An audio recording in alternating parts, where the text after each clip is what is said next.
Hi friends, ಎಲ್ಲರಿಗೂ ನಮಸ್ಕಾರ. Welcome to my YouTube channel Rajani's kitchen corner. ಇವತ್ತು ನಾನು ನಿಮ್ಗೆ ಹೇಳ್ಕೊಡ್ತಿರೋಂಥ ರೆಸಿಪಿ ಓವರ್ನೈಟ್ ಓಟ್ಸ್. ವೆಯ್ಟ್ ಲಾಸ್ಗೆ ತುಂಬಾ ಯೂಸ್ ಆಗುತ್ತೆ. ನಾನು ಹೇಗೆ ಮಾಡೋದಂತ ಹೇಳ್ಕೊಡ್ತೀನಿ. ನಾನಿಲ್ಲಿ 3 ಟೇಬಲ್ ಸ್ಪೂನ್ ಆಗುವಷ್ಟು ಓಟ್ಸ್ನ ತೊಗೊಂಡಿದ್ದೀನಿ. ನೀವು ಯಾವ ಥರ ಬೇಕಾದರೂ ಓಟ್ಸ್ನ ತೊಗೊಳ್ಳಿ. ನಾನು ಈ ಥರ ಓಟ್ಸ್ನ ತೊಗೊಂಡಿದ್ದೀನಿ. ಆಮೇಲೆ ನಾನು ಅದಕ್ಕೆ 1 ಟೇಬಲ್ ಸ್ಪೂನ್ ಆಗುವಷ್ಟು ಫ್ಲೆಕ್ಸ್ ಸೀಡ್ಸ್, ಅಗಸೆ ಬೀಜ ಹಾಕ್ಕೊತಾ ಇದ್ದೀನಿ.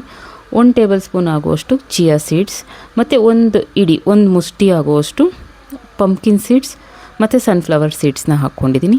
ಮತ್ತು ನಾನಿಲ್ಲಿ 4 ರಿಂದ 5 ಡೇಟ್ಸ್ನ ಸಣ್ಣದಾಗಿ ಕಟ್ ಮಾಡಿ ಹಾಕ್ಕೊಂಡಿದ್ದೀನಿ. ಆಮೇಲೆ ಚಕ್ಕೆ ಪೌಡ್ರು, 1/4 ಟೇಬಲ್ ಸ್ಪೂನ್ ಆಗುವಷ್ಟು ಚಕ್ಕೆ ಪೌಡ್ರನ್ನ ಹಾಕ್ಕೊಂಡಿದ್ದೀನಿ. ಆಮೇಲೆ 1 ಕಪ್ ಆಗುವಷ್ಟು ಹಾಲನ್ನ ಹಾಕ್ಕೊಂಡಿದ್ದೀನಿ. ನಾನಿಲ್ಲಿ ಕಾಯಿಸಿ ಆರಿಸ್ಬಿಟ್ಟು ಹಾಕ್ಕೊತಾ ಇದ್ದೀನಿ. ಆಮೇಲೆ ಒಂದು ಅರ್ಧ ಕಪ್ ಆಗುವಷ್ಟು ಮೊಸರನ್ನ ಹಾಕ್ಕೊತಾ ಇದ್ದೀನಿ.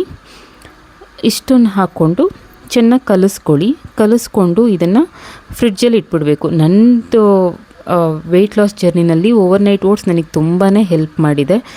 ಖಂಡಿತವಾಗ್ಲೂ ಎಲ್ಲರಿಗೂ ಹೆಲ್ಪ್ ಆಗುತ್ತೆ ಅಂತ ನಾನು ಈ ರೆಸಿಪಿನ ಶೇರ್ ಮಾಡ್ತಾಯಿದ್ದೀನಿ. ಇವಾಗ ನೈಟೆಲ್ಲ ನಾನು ಫ್ರಿಡ್ಜಲ್ಲಿ ಇಟ್ಮೇಲೆ ಇದನ್ನು ಬೆಳಗ್ಗೆ ಎದ್ದು ತೆಗೆದ್ಮೇಲೆ ಈ ಥರ ಆಗಿದೆ ನೋಡಿ.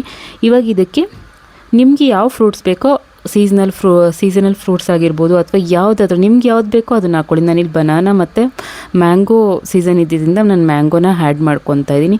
ನೀವು ಪೊಮೊಗ್ರಾನೇಟು, ಆ್ಯಪಲ್ಲು, ಯಾವ ಫ್ರೂಟ್ಸ್ ಬೇಕಾದರೂ ಹಾಕ್ಕೊಂಡು ನೀವು ಟೇಸ್ಟ್ ಮಾಡ್ಬೋದು. ಟೇಸ್ಟ್ ಅಂತೂ ತುಂಬಾ ಚೆನ್ನಾಗಿರುತ್ತೆ. ವೆಯ್ಟ್ ಲಾಸ್ಗೂ ಇದು ತುಂಬಾ ಹೆಲ್ಪ್ ಆಗುತ್ತೆ. ನನಗಂತೂ ತುಂಬಾ ಹೆಲ್ಪ್ ಮಾಡಿದೆ.